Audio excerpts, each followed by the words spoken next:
got an important little smother then, but Montrose is still able to keep the ball moving. Johnson off that left foot puts it to the forward 50.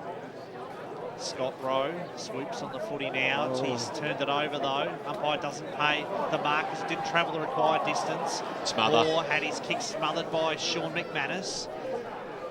Johnson gets it once again for the Demons and finds Roberts with the kick. And just for a moment, Montrose can steady. It's a very frenetic passage of play. So Heath Roberts, who has kicked 1 goal today. It's in the second quarter. This will test him. Pretty high kick. Not a bad one, right to the line. They compete about 1 metre out. Mooroolbark had plenty of defenders back there to fist it through for a minus score. And that takes Montrose on to 10 goals, 9 at 69. Mooroolbark 5-7-37, Bendigo Bank scoreboard. So what will they do? They'll bring it out towards the members' side here. The big fly over the back of the pack. Spoiled there by Langdon. Charge came in. Over the top there, linking up nicely there, Newman. Going backwards to go forwards. Polkinghorne was under a lot of pressure here. Coming in to lend some support there was McManus. Scrambled a kick along the boundary line. He needed a bit of a wrong-un. Picked up there by Johnson, who's just come back on the ground. Spots up a target there in Alan Stride. Gets it to Goodman. Goodman of the Sam variety drives it up towards centre half forward, and a big strong mark has been taken at the back of the pack there from Mooroolbark. So now Trent Giorgio, big thumping left foot kick. Oh, fantastic mark has been taken down there by Knee. Got the little handball off, and now Montrose are away on the far side of the ground, linking up nicely there. Sam Rickard inside forward 50, looking for Billy Schilling over the top of his head. The ball goes. Giorgio from Mooroolbark will be the first one to mop up. Now on the left boot, kicks it out towards the half back line, and it's a lovely looking kick too. James McManus takes the mark. And a player running beside him if he wanted to go on with it. Instead, he steadies himself. Expect him to kick it up towards the wing position. He goes for the shorter option. Nick Maxwell made space in front of Watson. Got Adam Knee on Sean Roach at the moment, so this will be a great contest. Big fly by Roach. Haining was at the back of the pack. He eventually received a handball. Somehow it scooted out the back towards the bell. He arched the back on the right boot. That was a neat kick in these tough conditions. Spotted up his teammate there in Watson. Gets the handball across to Stevens on the right boot now. Kicks it to the top of the goal square. Here's Billy over the back of the pack. It might work out here for Roberts. Gets a little handball away. Hall might be the first one to meet it, but running after it was Rowe. He arches his back, and now Mooroolbark have their chance through the middle of the ground. They do indeed, as Rowe went short to Lemon. And Lemon will look to drive Mooroolbark forward. He's had a great third quarter, Daniel Lemon. Mark Martin on a long lead, chases after the footy. Kick from Lemon gave him a chance, but he just had that fumble at the crucial moment, which lost any chance of Mooroolbark being off and away then. So Mark Martin would be ruining that missed opportunity. Boundary throw in. Montrose through Jai Goodman, managed to clear. It was a quick kick forward from him, got it to Sam Rickard. Rickard goes very short. It's with Dylan Rickard hugging the boundary. Hoare at the back did well, used his body nicely. Handballed over the top. Johnson's kick was a lovely one, hit Schilling on the chest. And that was great footy from Montrose. They moved the ball nicely from half-back to where it is right now, which is in the hands of Billy Schilling, who has kicked 3 goals today, kicked 4 a fortnight ago against Mooroolbark in the second semi-final. Has a chance to sit out in front of him, and Chris Murphy has a chance to line up for goal number 3 of the quarter and also of the day. So he's had a big third term. Must kick it. Real purple patch if he finishes this quarter with 3 goals. Looks good off the boot. Tests the umpire a fraction, but there's no doubt about it. He's put it through for a goal. Not a lot of excitement shown by the Mooroolbark players after that goal, though. It's there is a sense of resignation. You would hope that they'd still give themselves a chance. As it stands, they're 32 points behind. 25 minutes gone in the third quarter. Montrose 75, Mooroolbark 43.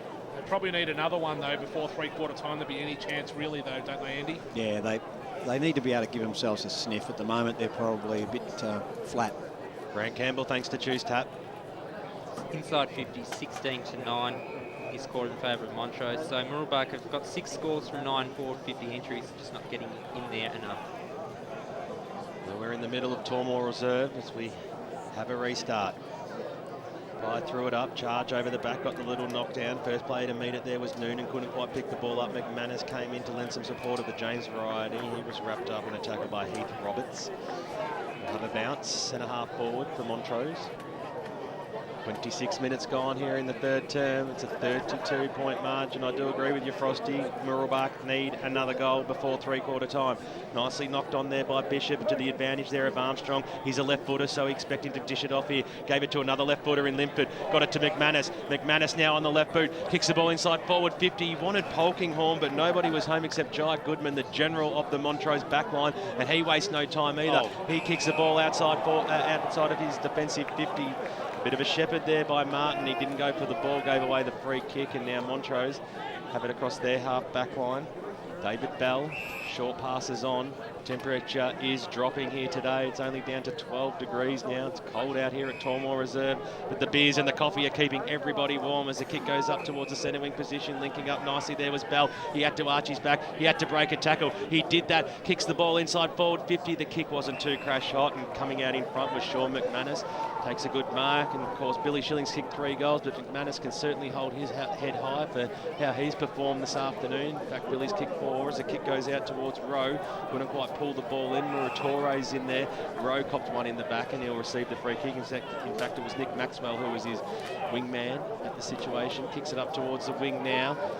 Big fly over the back there. Preston couldn't quite pull it down. Nicely done by Stride to create the spoil. Now they go forward through Stevens. Montrose swings around on the right boot. Charge drop, what he definitely should have taken. They still got the numbers though. Scooped upon by Scott Rowe on the right boot. Kicks it out towards the wing, or out towards the half back line, but there is nobody home except for the playing coach, Brett Johnson. Gets it to Stride, gets it back to Johnson. He's got clean skills. This would be a nice kick if he could put this one through. I don't know what his intention was there, because he barely kicked it to the top of the goal square, but it was quickly chopped off there by Charge and Mooroolbark. They have the numbers now across their half back line.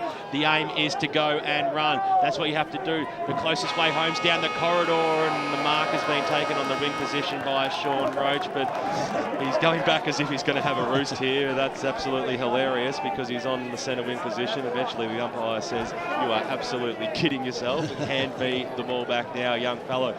So at three-quarter time here in the Division 2 Choose Tap Grand Final. It is a 32-point lead to the Montrose Football Club. 11-9-75, plays 6-7-43.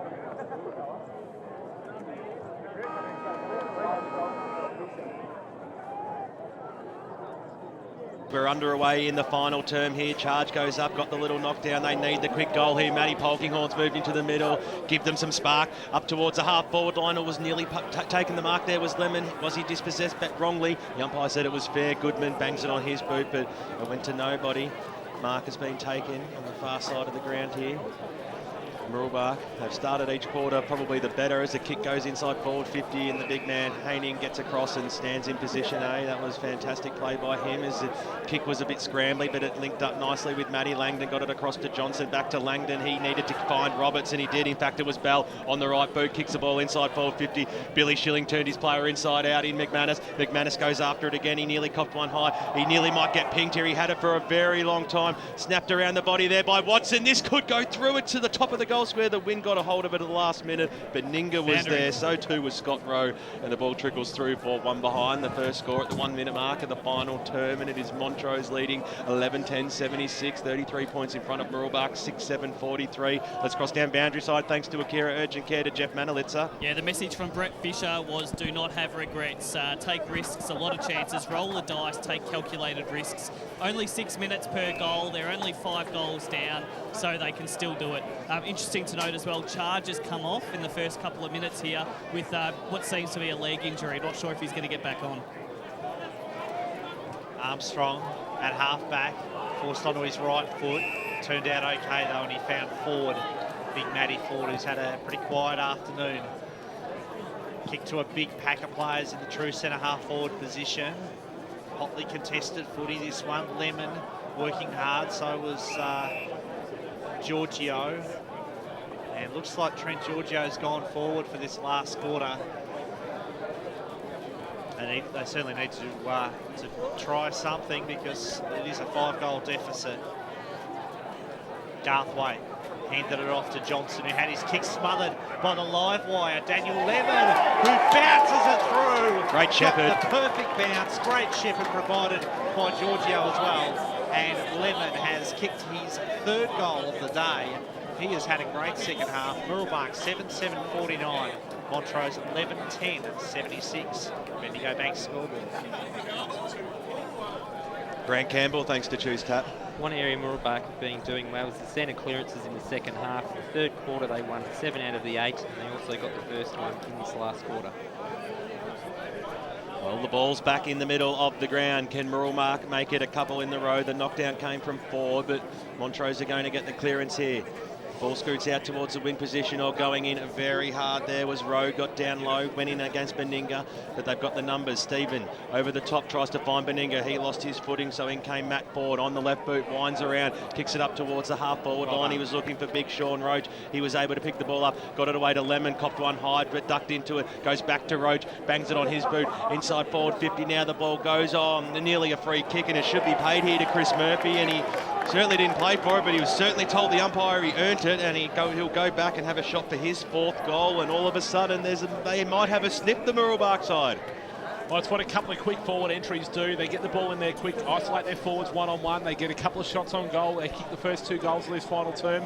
Maybe they can start to get a bit of belief that there's still a chance. Well, in this position, you need it with a cool head. And he certainly is that type of player, and he pushes it across the face of goal. The wind didn't help him there, through for a minor score. 4 minutes gone now on the Bendigo Bank scoreboard, and it is Montrose 11-10-76, 26 points ahead of Mooroolbark, who was 7-8-50. One thing they need to do, make sure though, Andy, they need to make the most of every opportunity they get, make every forward 50 count. Yeah, that was a bad miss. Oh, gee, kicking by Goodman. Johnson got crunched. The ball, bounce of the ball favoured Montrose though. Stephen launches a long kick to full forward. Schilling was the target. McManus did well to compete. Plenty of demons there though to help out Schilling. Bell takes possession now, had it for a fair while. Umpire said play on. Mooroolbark did well to win the footy then. McManus to Armstrong. Sold himself into a lot of pressure. Got it back to Chivers. Chivers kicked to the wing. Lemon was the target, but big Andrew Haney stood tall. Shared it with knee. Off to Johnson. Johnson hits up a teammate who went to ground. Off the pack. Bell fires at the goals. Petrarca was the player then who hit the deck, but David Bell was there to mop up the crumbs, and it kicks his 2nd goal of the day. Montrose 12-10-82, Mooroolbark 7-8-50. It is a 32-point lead to the Demons on the Bendigo Bank scoreboard. And again, every time Mooroolbark offer that challenge, Montrose have an answer for it. They certainly do, Brad. They just seem to have that answer to respond every time they're challenged, and it's the sign and trademark of a very good football team, and it's something they've done all year. They've been able to hit back, find that extra gear to go to every time a team potentially comes at them. Grant Campbell, thanks to Choose Tap. Inside 50s this final quarter, 4-3 Mooroolbark's way. Ball dropped there by Polkinghorne. He was held without it after he got rid of it, so he'll receive the free kick. Too many happy fans from Montrose with that decision, but nonetheless, Matty Polkinghorne set sail out towards the wing position, and it was nicely done there. I'm not too sure if that was legal, but Andrew Preston took the mark and then kicked the ball inside forward 50, and a strong mark has been taken across the 55-metre line. A little bit of argy-bargy in the crowd, but that's what we like on grand final days. Mooroolbark look to send the ball forward again, screaming for players that may as well just kick it to the top of the goal square. It's the way to go. He takes off here, Daniel Lemon. He sets sail for goal. That's a good-looking kick if it went through the big sticks, but it didn't. It went through the little ones, and put himself under probably a little bit too much pressure there. He was indecisive in his actions, and it went through for one behind. So 6.5 minutes gone in the final term of the Division 2 Choose Tap Grand Final. Montrose 12-10-82. Mooroolbark 7-9-51. He's doing what his coach said, though, Daniel Lemon. He's taken the game on. I don't think he could kick that, so he's played on. He's doing well. Still just 3 goal kickers this afternoon for Mooroolbark. Lemon and Murphy have kicked 3 each. And the umpire to throw the ball up. Forest Hill lead Ferntree Gully by 1 point, 23 minutes gone in the finals term. Goodman got it to Rickard, to Beninga. High kick to the wing position. Knee was the target. Petrarca just can't quite keep the ball in play. Started the game off really well, Matty Petrarca, but he has probably been pretty quiet as the day's worn on. He's flashed in and out, hasn't he?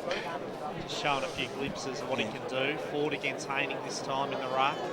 McManus, who's not wearing the goggles in his second half. James McManus. Needs windscreen wipers on him. Pye throws it up. Ford this time casting the role of a rover. And a bit of push and shove still going on. McManus there with Carney. Haining fists it towards the boundary line. Stride led the race to the footy, but they can't keep it in. Bit of a lull in proceedings. They'd probably be happy to suck up the next 10 minutes of this game. Peter Bett, a final score has come through. Yeah, full time in the First Division second semi-final. Baldwin 13-11, 89 have defeated Vermont 7-8-50 by 39 points. Well, it wasn't quite 10 goals, but the Tigers still got the victory, Frosty. Free kick there has gone to Alan Stride for Montrose. Wing position. So Stride to send Montrose forward again. Leans fortuitously, in the arms of Sam Goodman. Massive kick on him, and it's only